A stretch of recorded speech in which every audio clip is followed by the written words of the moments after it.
Yes, hello, it's Joe here for Joyrider TV, and you are watching Show Us Your Cat. Yes, that's right, it's Joe here for Joyrider TV, back with some more Show Us Your Cat. That was me on the bike yesterday. I thought the scenery was so nice that it was worthy of an intro. So that's where that was. But right now we're looking at Show Us Your Cat, where we're going to be taking a trip around the world, looking at your boats and where it is that you sail them. And I think this week we might be hitting a new level of how cold can you sail. So stay tuned for that. Exciting times, I know. If you'd like to be featured in Show Us Your Cat, then yes, everybody is welcome, even if you've been featured before, but perhaps you've got a new sail on your boat, maybe you've got a new boat, maybe you're sailing somewhere different than before, then do send me pictures and video and anything else, and you could be on Show Us Your Cat in one of the upcoming episodes.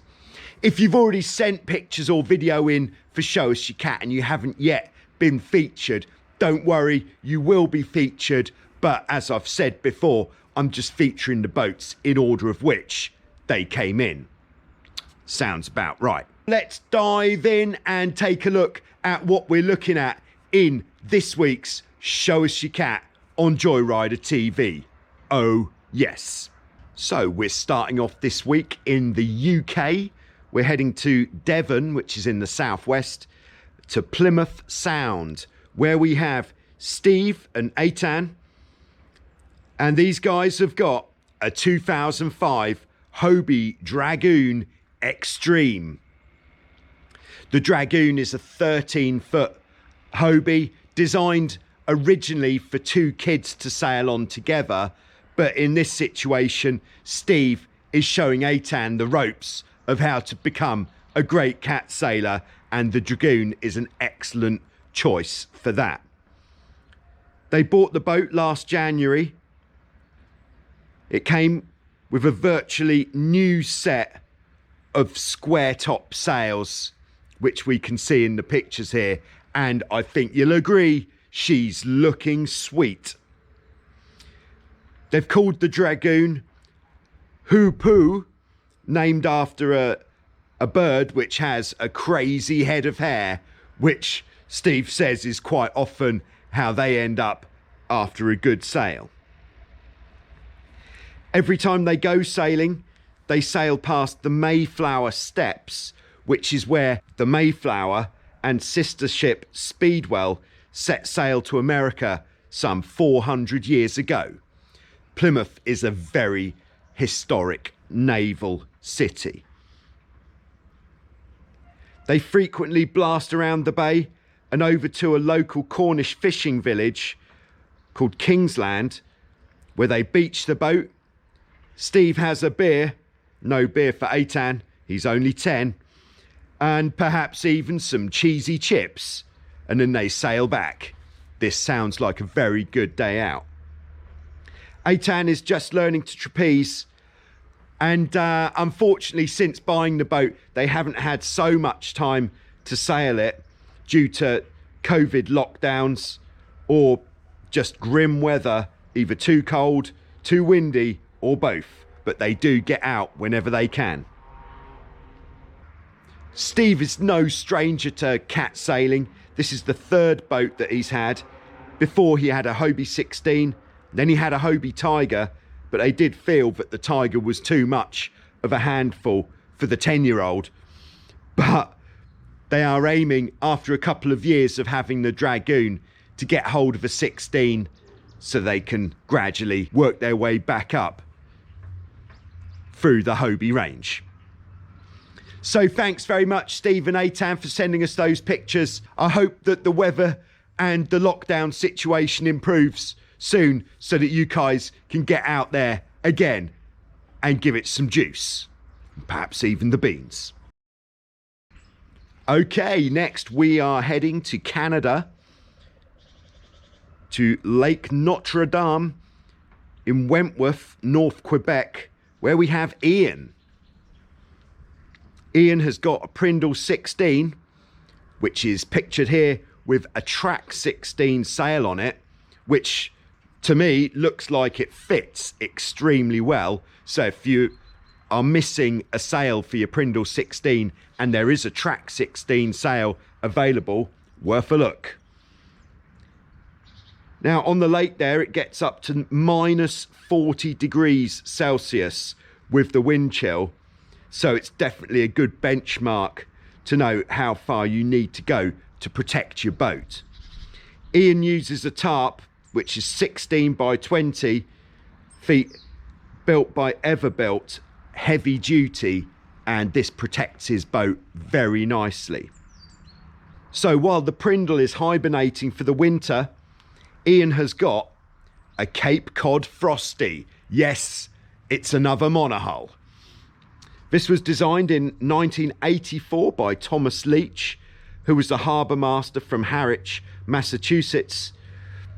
It's the smallest racing dinghy out there, just 6.3 feet long. It was developed with the intent of extending the sailing season in northeast USA. You're able to easily carry it over the snow with one arm, as it only weighs 34 pounds. And then put it in the lakes during the off season, and that is exactly what Ian is doing here, using it when the Prindle is hibernating. Just 1 week before this video was taken, the lake had actually been frozen, but they had a few milder days before where it was only 0 degrees, which made the ice melt. So Ian took advantage to get one more sail before it got too cold to be able to go out in the Cape Cod Frosty. Staying warm is of course the key concern in these conditions. So Ian's wearing a dry suit, an insulator jacket, a jumper, a technical t-shirt, and even with all that on, after half an hour, it just gets too much to continue. But that's still pretty good going in -5 with the wind chill. And here you can see in the video that the water that comes over the bow is instantly turning to ice when it hits the boat.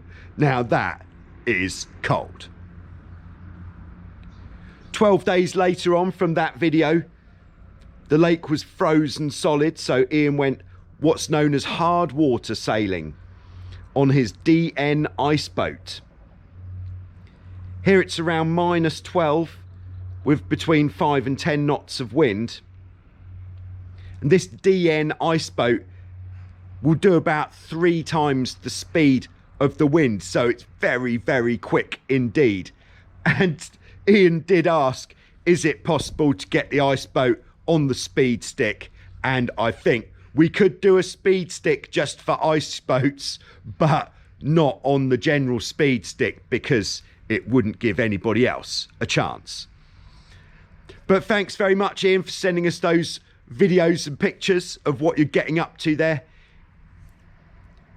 on Lake Notre Dame. Great to see the determination and how cold you will still get out in. Thanks again to Ian, to Steve and Atan for sending us those pictures and videos of their boats. Very nice to see indeed. If you'd like to be featured in Show Us Your Cat, just check out what you need to do. It's just in the video description below. Don't forget, by the way, to give this video a like, because that will help other people to find it, so more people will be able to see this video. That goes for all the videos, would you believe. Still ongoing, we've got the speed stick, of course. Great way of recording your top speeds. Not so many big speeds coming in, or any speeds coming in at the moment. I think in Australia you guys are on the water, so take your GPS with you. Let's get the speed stick filled up with boats from Australia and New Zealand while you're allowed out on the water, and then the Europeans and North Americans can get involved once it warms up a bit, and that will be very fun, won't it? Yes. So thanks for watching. I'll be back next week with more Show Us Your Cat. Be back before then on Wednesday with more Q&A. Don't forget to send me your questions before then. If you're not able to make it, I will answer your questions during that session. So until then, stay safe out there. And if you're going sailing in Canada, wrap up warm.